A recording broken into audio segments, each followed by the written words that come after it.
할렐루야. 예, 우리의 삶에 본을 보여주신 우리 주님을 향하여 할렐루야 찬양을 위해서 귀한 찬양 올렸습니다.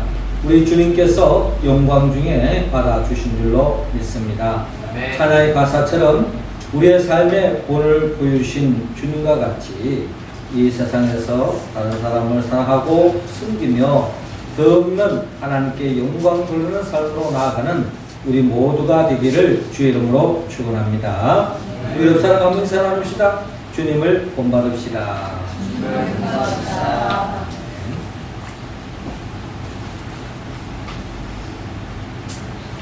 사람에게 있어서 가장 힘든 일이 무엇일까요?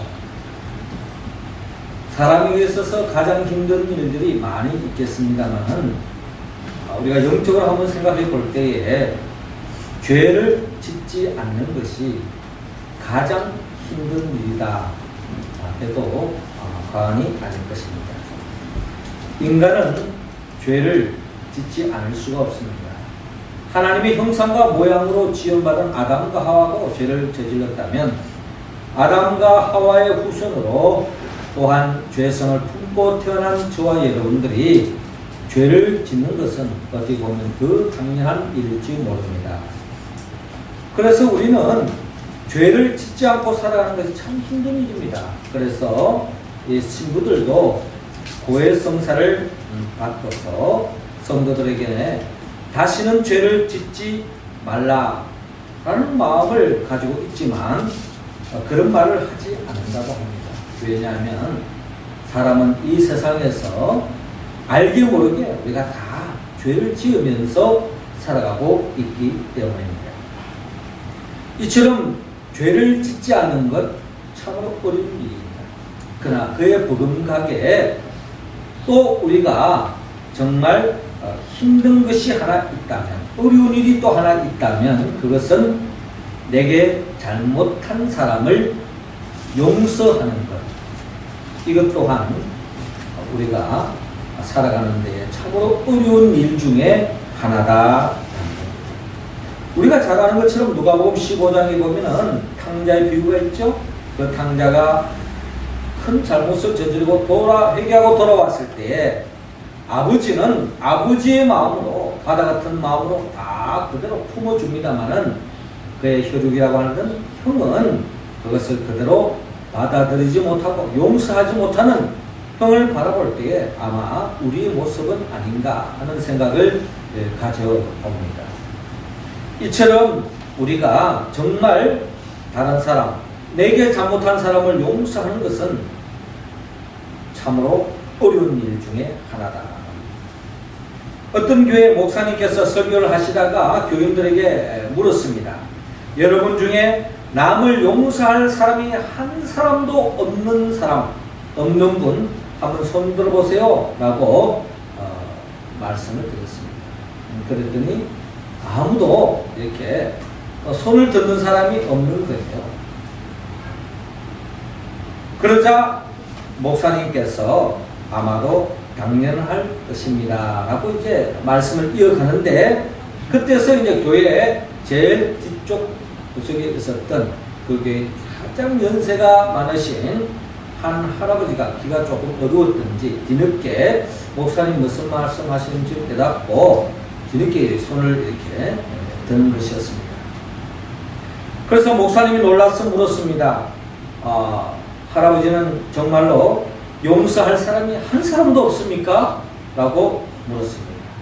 그때 할아버지께서 하시는 말씀이, 사실 옛날에 나도 용서할 사람, 용서하지 못할 사람 많았는데 이제는 그 사람들이 다 죽어서 이제는 없습니다 라고 이야기하는 것이었습니다. 할아버지가 용서할 사람이 없는 것은 용서할 사람이 다 죽었기 때문에 없는 것이지, 만약에 살아 있었다면 계속 용서하지 못하고 살아갔을지도 모릅니다. 남을 용서한다는 것은 참으로 어려운 일입니다. 그런데 이런 남을 용서하지 않고 나름대로 이렇게 원하는 관계 속에 또 응어리지고 이렇게 살아가는 경우, 뭐 그냥 우리가 이 보편적인 어떤 또 사회생활 속에서 심지어 가정에서도 크다한 일이 있을 수가 있습니다. 집안 간에도 같은 친척 간에도 뭐 그런 관계가 없지 않아 있다는 것. 그런데 좀 더 심각한 것은 그거야 그냥 뭐 사회니까 뭐 가정에서도 그럴 수 있다. 뭐 그것도 사실 이해가 되지 않지만 그러나 오늘 성경은 주님이 우리에게 뭘 이야기하냐면은 이 이야기가 교회 밖의 이야기가 아니라 교회 안에서도 그럴 수 있다. 그래서 교회 밖에서 그런 일도 있을 수 있지만 심지어 교회 안에서도 서로의 잘못을 받아들이지 않고 또 그것을 용서하지 않고 서로 마음 한쪽 구석에 서로 좋지 않은 감정으로 품고 살아가는 경우가 많다. 이랬을 때에 성경은 우리에게 오늘 성경 본문을 통하여 우리에게 분명히 말하기를 이런 사람은 하나님의 나라의 기쁨을 맛볼 수 없다라고 말씀하고 있습니다. 하나님 나라의 기쁨, 이것은 이 세상의 그 어떤 그 돈으로 그 무엇으로 얻을 수 없는 하나님의 나라의 기쁨이 있는데 우리가 신앙생활을 하는 목적은 바로 죽어서 천국 갈 뿐만 아니라 이 땅에서 그 하나님의 나라의 기쁨을 만끽하기 위해서 우리가 신앙생활을 하는 거 아닙니까? 그런데 그 신앙생활 하는 그 교회 한복판에서 그 기쁨을 누리지 못하면 이것만큼 슬픈 이야기가 없다라는 것입니다.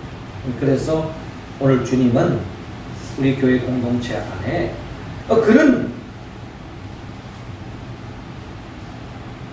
용서하지 못함으로 말미암아 하나님이 주시는 그 하나님의 나라를 맛보지 못하는 사람이 한 사람도 없기를 갈망하는 마음으로 오늘 우리에게 말씀하고 있습니다.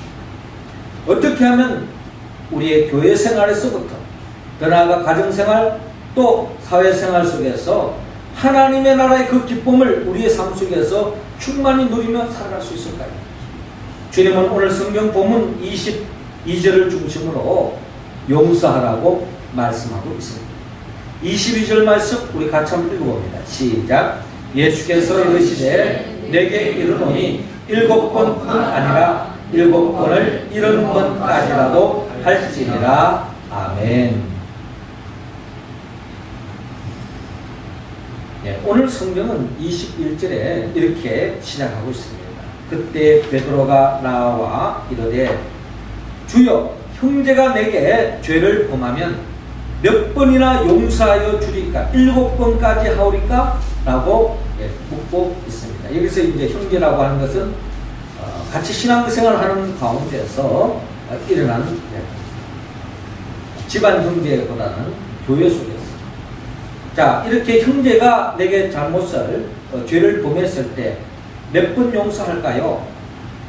아마 이 베드로는 주님 앞에서 자기 자신이 통 큰 마음을 가지고 또 수제자로서 뭔가 주님 앞에 돋보이기 위해서 7번까지 합니까? 라고 질문하고 있습니다.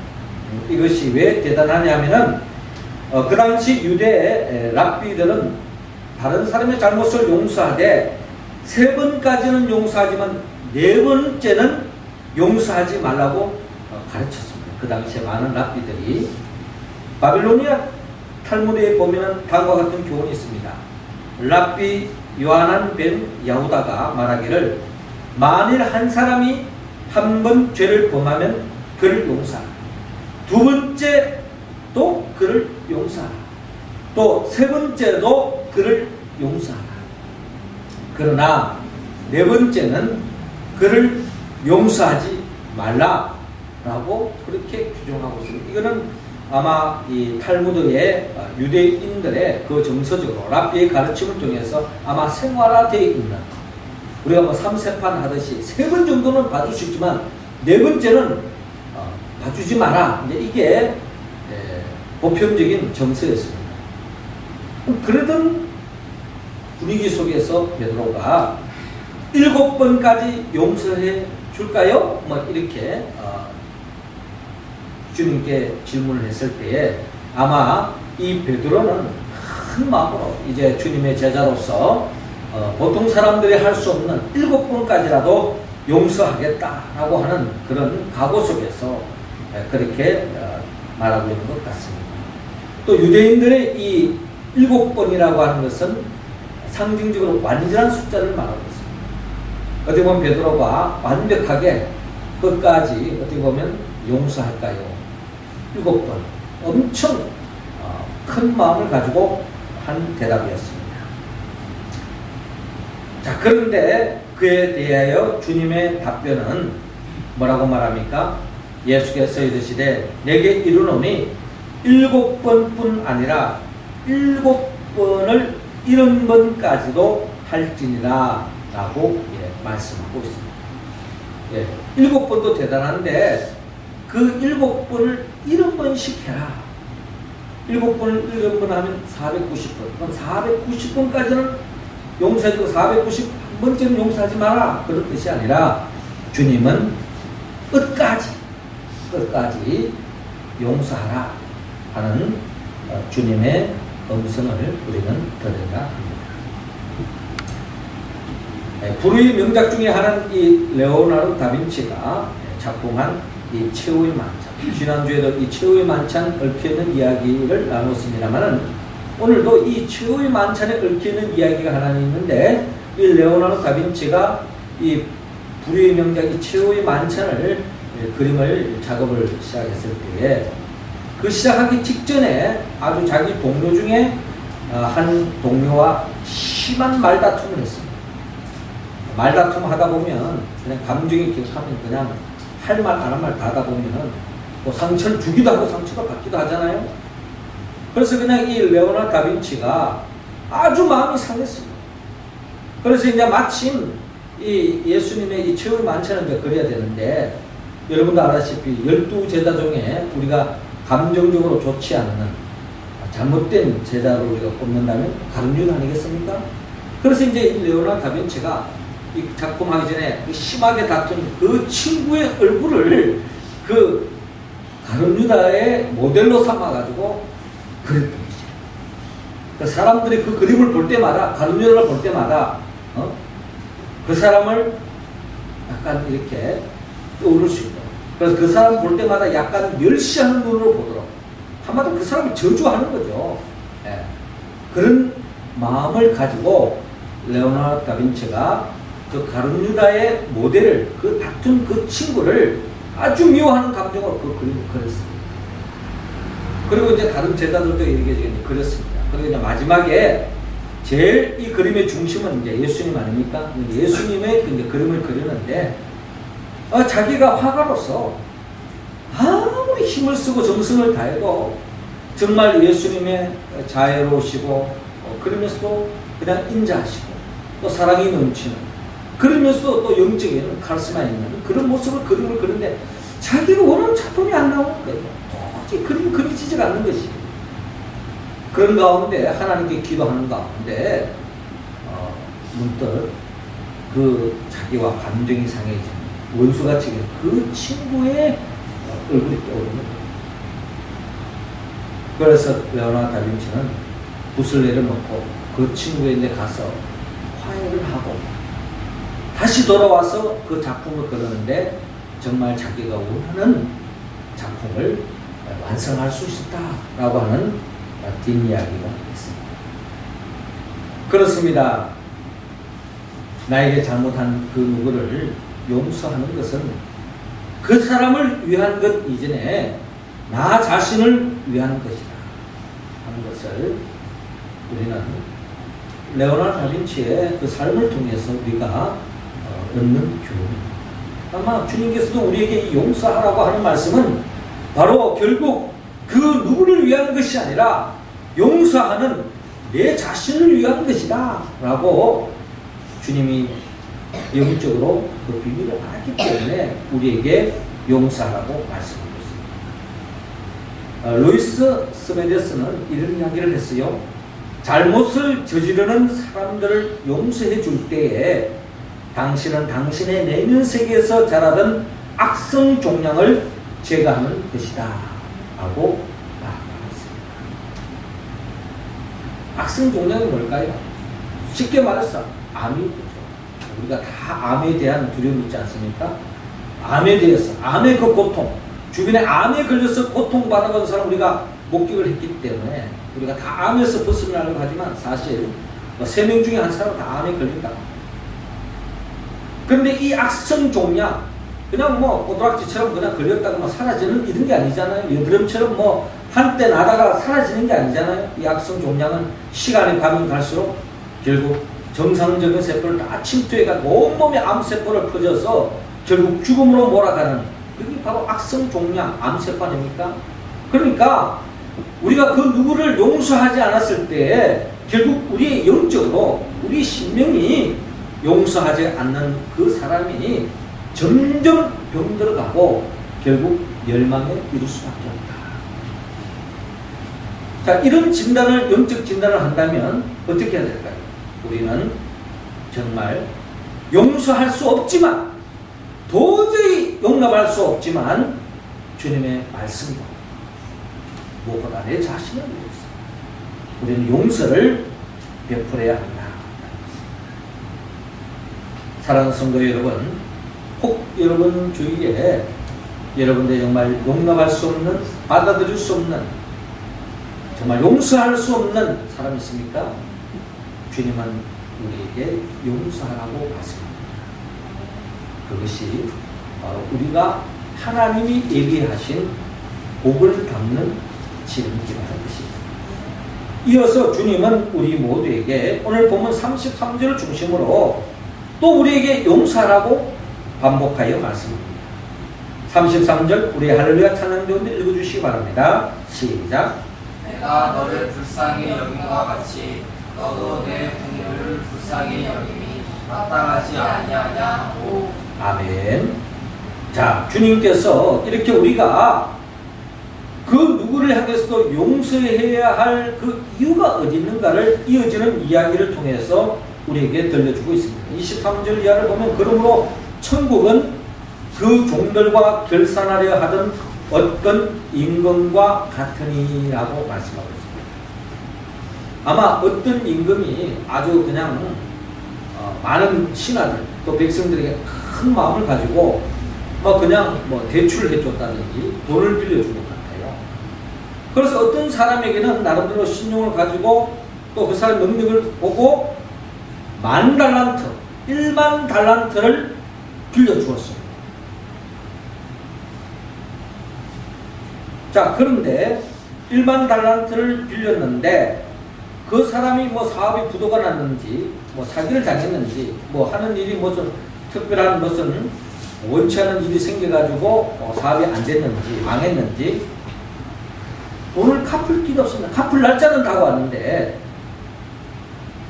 그래서 이제 이 주인이 약속은 약속이고 계약은 계약이니까 갚을 날짜가 왔는데도 갚지 않으니까 네 몸을 팔았어라. 그리고 아내와 자식과 모든 소유를 다 팔았으라도 돈을 갚아라 라고 이야기했습니다.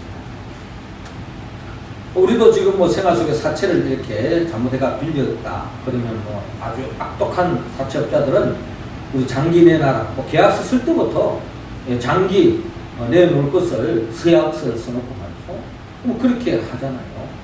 그런 것처럼 아마 이 임금은 어떻게 보면 엄연한 계약 속에서 이루어지지 않았기 때문에 아마 책임을 물을 것 같습니다. 그런데 이제 이 종이 엎드려서 절하면서 사정을 이야기합니다. 내게 참으소서. 그러니까 지금 상황이 이렇지만 그래서 조금만 참아주시고 조금만 기다려주시고 내가 최선을 다해서 제가 갚겠습니다 하고 그냥 사정을 다하니 아마 이 주인, 이 임금은 아주 마음이 좀 넓었던 것 같아요.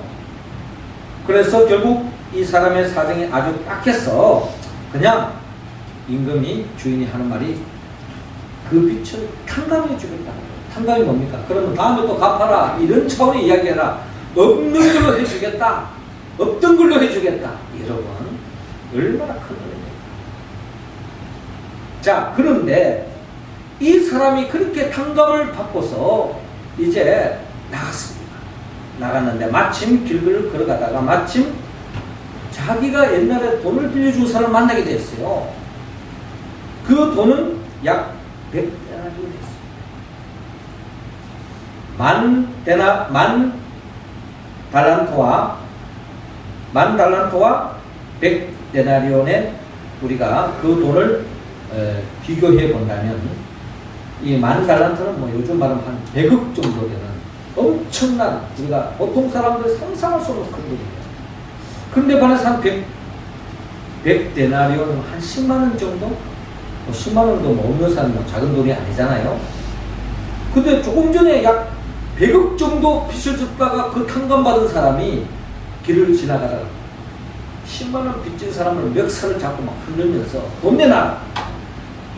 그랬더니 이 사람도 아주 사정이 딱해가지고 이야기합니다. 나에게 참으소서.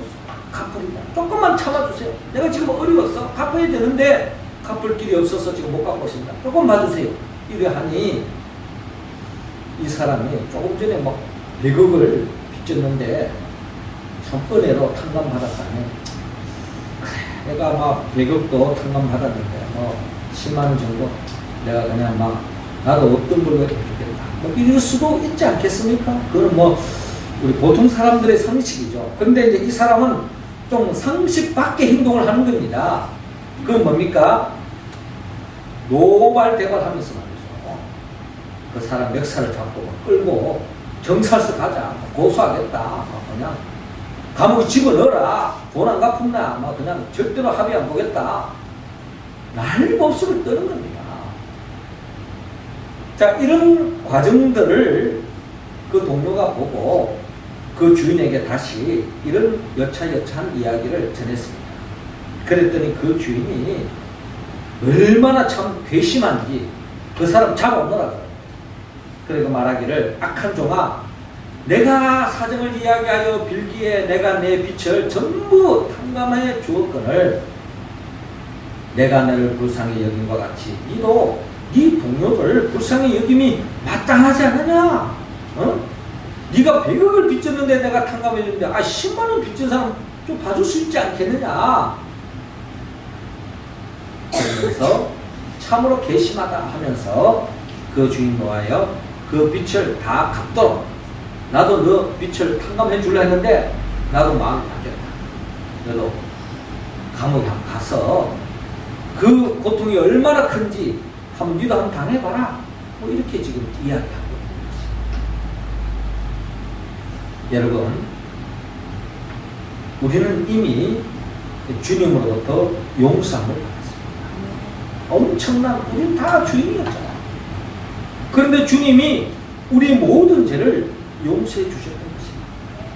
그 용서받은 사랑의 빚진 자라면 우리가 그걸 다 갚지는 못할지라도 1000분의 10,000분이라도 아마 주님의 그 사랑의 빚진 자로서의 그 빚을 갚는 그런 심령으로 살아가야 되지 않겠습니까? 역사 속의 프랑스 왕 루이 12세는 아주 그가 왕이 오르는 데에 많은 청적들이 많았어요. 많은 대적자도 있고 음모가 있었고 그런 속에서도 뚫고 루이 12세가 프랑스에 절대 왕권의 자리에 이르렀습니다. 자, 그때에 그동안 이 루이 12세가 왕이 못 되도록 음모를 꾸미고 반역을 일삼고 대적했던 많은 신하들이 주변에 있었습니다. 그래서 어느 한 신하가 임금님이 왕이 되는데 대적했던 사람 리스트를 쫙 가지고 이런 명단을 가지고 어떻게 좀 손 좀 봐야 되지 않겠습니까? 그때 이제 루이 11세가 그 사람 이름 앞에다가 다 빨간 펜으로 십자가를 착착 긋는 거예요. 그래서 옆에 신하들이 야 이제 죽었다. 저 체크받은 사람들은 이제 다 명단에 보면 아마 십자가에 못 박아 죽이려는가 보다 뭐 이제 이래가면서 분위기가 그냥 심상치 않습니다. 그런데 루이 11세가 하는 이야기는 나도 예수 그리스도를 통하여서 죄사함의 은총을 받았다. 그 은혜가 너무 크기 때문에 비록 내게 잘못하고 나를 죽이라고 나를 대적했지만은 내가 주님의 이름으로 그들을 다 용서는 좋다 라고 신학에 이야기합니다. 이 소문이 퍼지면서 주변의 모든 신하들이 그냥 축제의 뿌리가 되면서 의시베스를 중심으로 해서 잘 통치했다 하는 역사적인 이야기가 있습니다. 그렇습니다. 우리 자신 한 사람 한 사람은 다 예수 그리스도의 은혜로 말미암아 용서함을 받았습니다. 그 사랑의 빚진 자로서 우리 또한 그 누구를 향해서도 용서하며 나아가라고 말씀합니다. 에베소서 4장 31절 이하를 보면 너희는 모든 악독과 노함과 분냄과 떠드는 것과 해방하는 것을 모든 악의와 함께 버리고 서로 인자하게 하며 불쌍히 여기며 서로 용서하기를 하나님이 그리스도 안에서 너희를 용서함과 같이 하라. 하나님이 그리스도 안에서 너희를 용서를 베풀어 주었다는 것처럼 그 사랑의 빚진 자로서 우리도 형제를 대할 때에 그런 마음으로 국민이 있고 사랑하고 품어주라 하는 서신서를 통하여 읽어주신 하나님의恩賜. 그 근거는 시편 103편 12절에 동이 새에서 먼 것 같이 우리의 젓갈을 우리에게서 멀리 옮기셨습니다. 우리의 죄를 다 도말시켜 주셨다는 겁니다. 동이 새에서 먼 것처럼 우리의 젓갈을 다 옮겨주셨습니다. 더 이상 죄를 묻지 않도록 은혜를 베풀어줬다면 그 은혜에 보답하는 삶으로 나아가는 삶, 이게 바로 하나님의 나라의 그 기쁨을 우리의 일상 속에서 누릴 수 있는 길이라는 것입니다. 사랑하는 성도 여러분, 우리는 주님의 사랑의 빚진 자죠. 그 빛을 조금이라도 생활 속에서 내 주위에 잘못한 사람, 용납할 수 없는 사람, 받아들일 수 없는 사람까지 우리가 사랑하여서 주님이 예비하신 그 하나님의 나라의 기쁨을 누릴 수 있기를 주의 이름으로 축원합니다. 마지막 세 번째로 주님은 또 35절을 통하여 또다시 우리에게 용서라고 말씀합니다. 35절 같이 한번 읽습니다. 시작. 너희가 각각 마음으로부터 형제를 용서하지 아니하면 나의 하늘 아버지께서도 너희에게 이와 같이 하시리라. 아멘. 너희가 각각 마음으로부터 형제를 용서하지 아니하면 나의 하늘 아버지께서도 너희에게 이와 같이 하시리라. 감리교의 창시자 존 웨슬리 목사님은 어느 날 길을 가다가 잘 아는 사람을 만났어요. 그 사람을 웨슬리 목사님 잘 알았습니다. 그 사람은 지난날 정말 친구가 하나 있는데 원수지간으로 그냥 늘 원한을 품고 살아가는 사람이었어요. 그래서 웨슬리 목사님 그 사람에게 물었습니다. 아직도 그 친구를 미워하고 있습니까? 라고 물었어요. 그랬더니 그 사람이 조금도 주저하지 않고 그럼요. 내가 어떻게 그 원수를 용서한단가? 이를 부득부득 갈면서 그냥 당연한 듯이 이야기하는 거죠.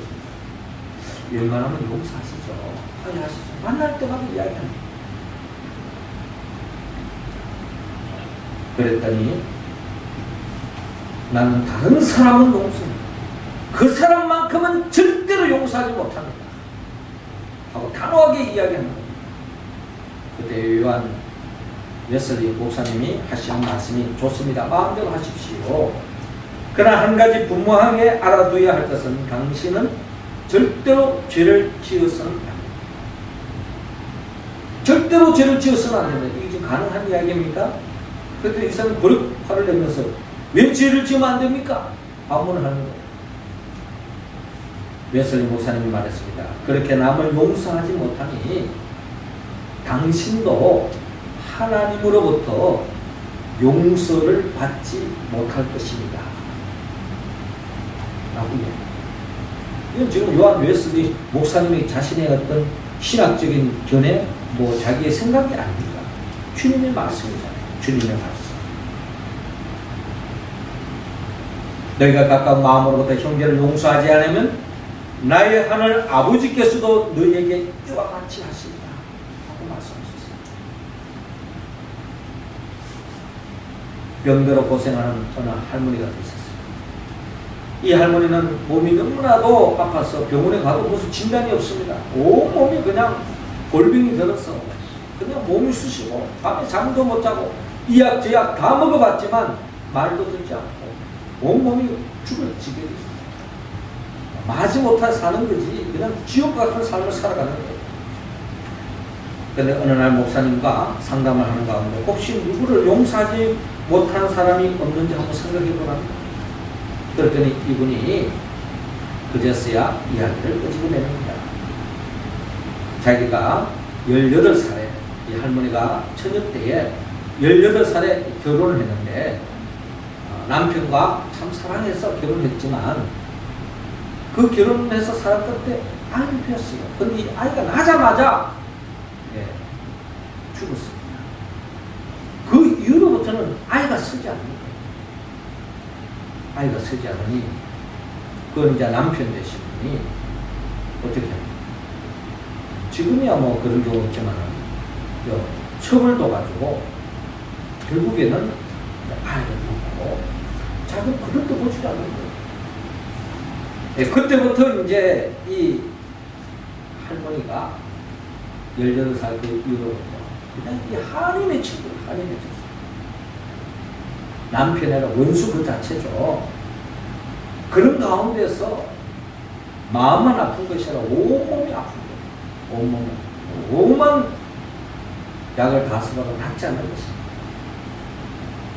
뒤늦게 예수를 믿고 주님의 은혜를 입고서 그 할아버지를 용서하면서 그때부터 얼굴이 환해지면서 건강하고 행복한 삶으로 나아갔다는 그런 이야기가 있습니다.